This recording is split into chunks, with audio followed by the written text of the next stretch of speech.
I wanted to talk about why being honest in the context of sobriety slash recovery is so important, because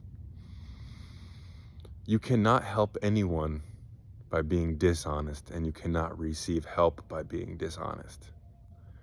And dishonesty may not be outright lying or telling half truths.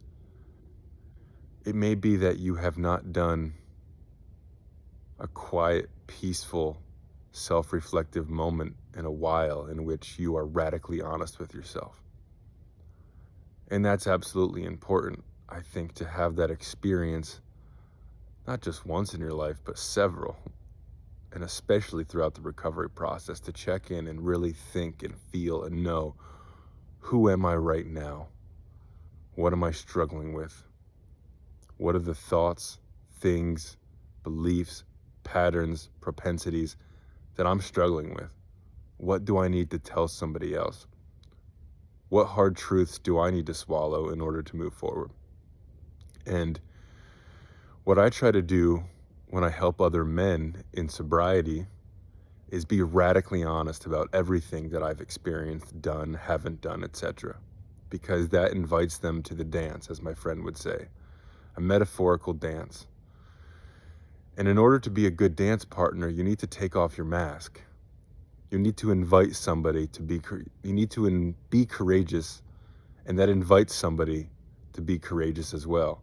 So I tell them about the mistakes that I've made, the embarrassing things that I've done in my active addiction, my regrets, the awful things that I've done to people that I've loved, the betrayal that I showed myself, the abandonment that I experienced, the heartbreak, the joys, the fears that I've overcome.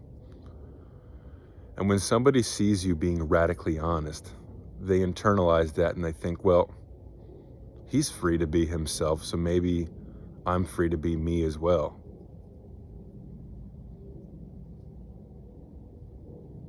That's such an amazing gift that you can give someone, is telling them, I'm going to accept you for who you are. I don't care what you do. I'm going to allow you to be you. And both of you take off your masks, and it creates a really intimate moment. And that's where I experience God.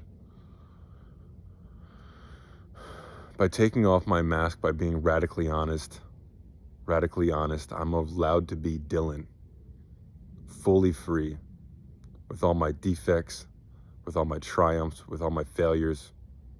It doesn't matter, and I'm just in the moment as I am. And what's cool is, when you allow yourself to be radically honest, not only does it invite other people to the dance, but it reconfirms your own truth that you are okay as you are.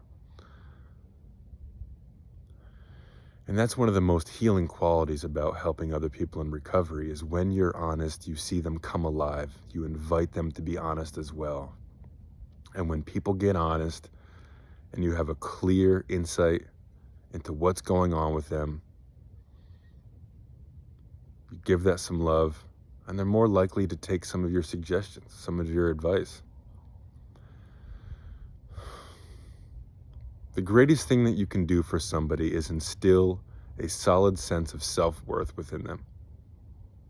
If they have a solid sense of self-worth, then they're going to have a greater inclination towards self-preservation. Because they have worth within themselves, they're going to respect other people's lives more.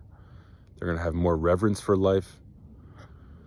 And it's going to be this back and forth mirror image. They're going to have self-worth, so they're going to want to pursue their dreams. They're going to have a solid self-confidence to even be able to do those things. And that's what I try to do with the guys that I love, the guys that I sponsor, is really love them the best that I can.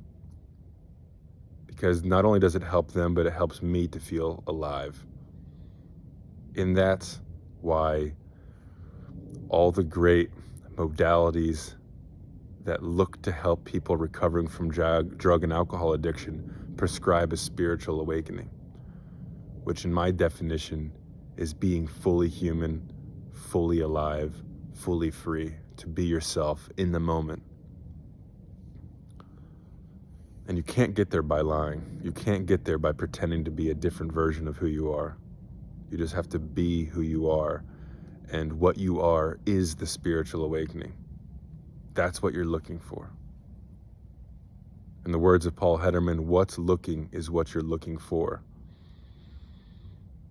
From the Bible, the kingdom of heaven is within you. You are what you're looking for.